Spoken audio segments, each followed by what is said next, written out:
नमस्कार मित्रों, स्वागत है आपका मेरे YouTube चैनल होम्योविजन पर। और आज हम बात करेंगे कोविशील्ड के बारे में। Corona vaccine Covishield. अभी अभी कुछ दिन पहले ये जो खबर आई कि कोविशील्ड से जो है लोगों को बहुत ज़्यादा साइड इफ़ेक्ट्स आ रहे हैं। ब्रिटिश फार्मा कंपनी एस्ट्राजेनेका और ऑक्सफोर्ड ने संयुक्त रूप से एक वैक्सीन डेवलप की कोरोना के अगेंस्ट जो है टीकाकरण कराने के लिए।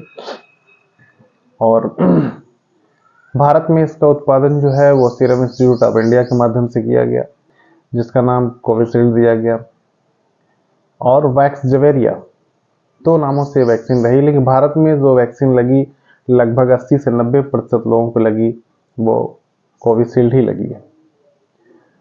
और कोविशील्ड का जब ये मामला आया कि नहीं इसके कुछ दुर्लभ साइड इफ़ेक्ट्स हो सकते हैं, तब से लेके लोगों के जहन में बहुत सारे सवाल हैं। और ये सवाल होना एक स्वाभाविक सी प्रक्रिया है। उस बीच ये बहुत सारी खबरें आती थी, या आपने देखा भी होगा टीवी पे या फिर सोशल मीडिया के माध्यम से कि कोई डांस कर रहा है और डांस करते करते गिर गया। कोई आराम से बैठा है, पेपर पढ़ रहा है और अचानक गिर गया। उसको पहले से कोई दिक्कत नहीं थी।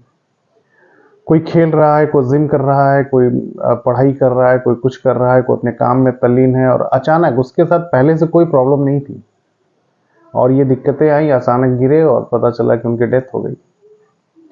और उस वक्त भी लोगों ने इसको कोरिलेट किया था इस चीज से कि वैक्सीन लगाने के बाद ये दिक्कतें आ रही हैं, लेकिन इसको कोई सुनने को भी तैयार नहीं था। लोग कोरिलेट करते थे, बताते थे कि हाँ दिक्कतें आती हैं। अब जैसे मान लीजिए कि आप किसी पार्टी से आ रहे हैं, और आने के बाद आप इंजॉय कर रहे हैं, आराम से हैं, आनंद के मूड में हैं, और कोई आके अगर आपसे ये कह दे कि यार उस पार्टी में फला फला लोग ये खाना खाए थे और कोई बेहोश हो गया, किसी के साथ कुछ हो गया, किसी को पेट दर्द होने लगा, तो इतना खबर सुनते ही आपकी सारी खुशी उसी क्षण खत्म हो जाएगी और आप खुद भी चिंता में चले जाएंगे, यार खाना तो मैंने भी खाया था। तो स्वाभाविक सी बात है कि जहाँ पे 80-90% लोगों ने कोविशील्ड लिया है, और अगर कोई खबर आती है कि कोविशील्ड से दिक्कतें आ रही हैं, तो चिंता होना भी एक स्वाभाविक सी बात है। लेकिन इस विषय में अभी मैं और भी कुछ आपको आगे जानकारी दूंगा। और आपसे रिक्वेस्ट है कि अगर आप इस चैनल पर नए हैं तो प्लीज़ सब्सक्राइब कर लीजिए, पूरे वीडियो देखिएगा, अच्छी लगे तो लाइक कर दीजिएगा और शेयर भी कर दीजिएगा। तो चलिए हम आपको बताते हैं कि ये बातें कहाँ से आई।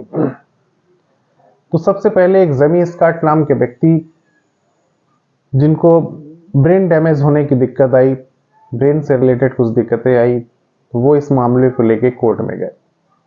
शायद वो अगर इस मामले को लेके कोर्ट में नहीं जाते तो कंपनी कभी ये एक्सेप्ट नहीं करती कि हाँ वैक्सीन से कुछ दिक्कतें हुई हैं या हो रही हैं। वो कोर्ट में गए और यूके के हाई कोर्ट में एस्ट्राजेनेका कंपनी ने एक्सेप्ट किया कि हाँ कुछ दुर्लभ मामलों में टीटीएस की दिक्कतें आई हैं, कुछ साइड इफेक्ट्स आए हैं जिसकी वजह से ब्रेन डैमेज या फिर हार्ट से रिलेटेड कुछ दिक्कतें आई हैं। अब ये टीटीएस क्या है? ये थ्रोम्बोसिस विथ थ्रोम्बोसाइटोपेनिया सिंड्रोम है। थ्रोम्बोसिस का मतलब होता है रक्त में थक्का जम जाना या रक्त का थक्का जम जाना। तो ये एक नॉर्मल सी प्रक्रिया है।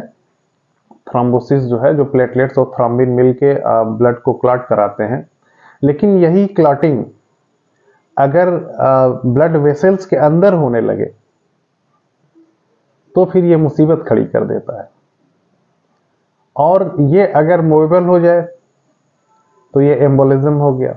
ये आगे जाके जहां भी रुकेगी वहां से ये ब्लड फ्लो को रोक देगी और ये थ्रोम्बो एम्बोलिज्म बन जाएगा।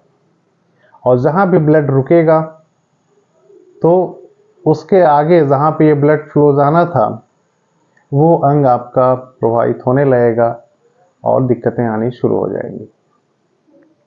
और थ्रोम्बोसाइटोपिनिया का मतलब ये हो गया कि आपका जो प्लेटलेट्स काउंट है वो गिरता जाएगा, और हो सकता है कि इस स्तर पे चला जाए कि अगर आपका कहीं भी कट पिट भी गया तो वहां से ब्लीडिंग स्टार्ट हो जाए और ब्लीडिंग शायद रुके ही नहीं।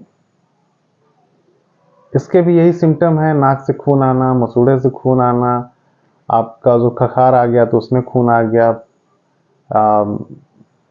स्टूल में ब्लड का आ जाना, यूरिन में ब्लड का आ जाना, तो इस तरह की भी दिक्कतें आएंगी। या फिर हेमोरेजिक परपूरिया होने लगेगा, आपके स्किन पे लाल लाल काले काले चकत्ते की तरह आने लगेंगे, ब्लड जमने जैसा दिखने लगेगा। तो इस तरह की भी दिक्कतें आ सकती हैं, जैसा कि कंपनी ने माना है। तो अब सवाल ये उठता है कि क्या इससे घबराने की जरूरत है? देखिए मित्रों, जहां तक वैक्सीन के बैड इफेक्ट का सवाल है, तो कोई भी ऐसी वैक्सीन नहीं है जिसके कुछ साइड इफेक्ट बैड इफेक्ट्स नहीं होते हैं। सबके होते हैं, कुछ के माइल्ड हैं, कुछ के मॉडरेट हैं, कुछ के सीवियर।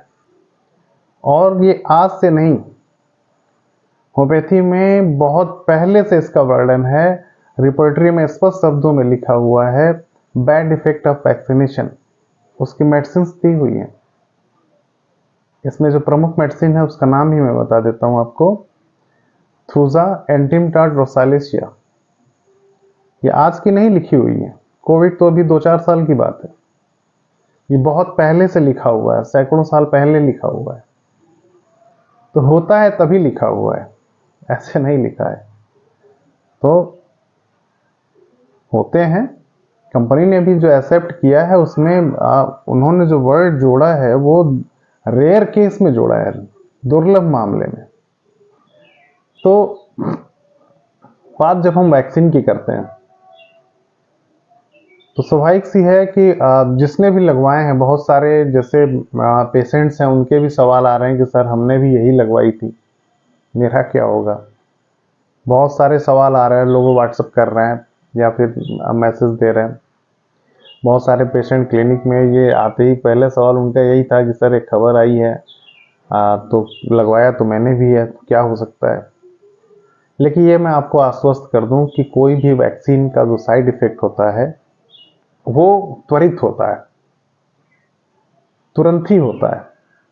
आज वैक्सीन लगाए आप, तो वैक्सीन लगवाने से लेके 1.5-2 महीने के अंदर ही जो होना होगा होगा। अभी ये काफ़ी लंबा टाइम बीत चुका है, इसलिए मैं आपको आश्वस्त करना चाहता हूँ कि आप थोड़ा भी पैनिक न होइए। अगर आपको हार्ट से रिलेटेड दिक्कत है, ब्रेन से रिलेटेड कुछ दिक्कत है, तो आप समय समय पर अपनी मॉनिटरिंग कराते रहें, और मुझे नहीं लगता कि कोई दिक्कत आएगी। हाँ, इन्होंने अगर एक्सेप्ट किया है तो ये अच्छी बात है। और हिंदुस्तान में भी, भारत में भी एक इस पे याचिका डाली गई है सुप्रीम कोर्ट में, और सुप्रीम कोर्ट भी इस याचिका पर सुनवाई के लिए सहमति दे दी है।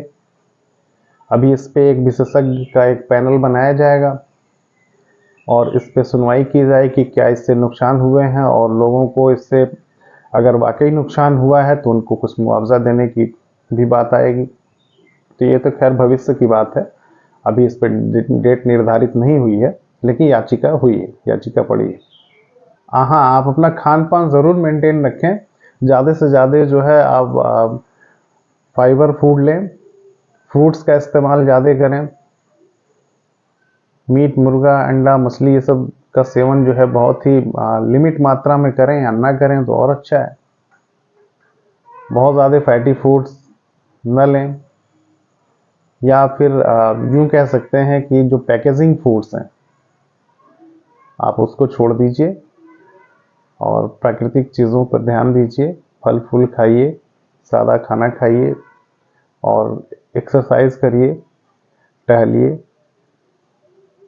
बस आज मैं आपको इतना ही बताना चाहता था। धन्यवाद।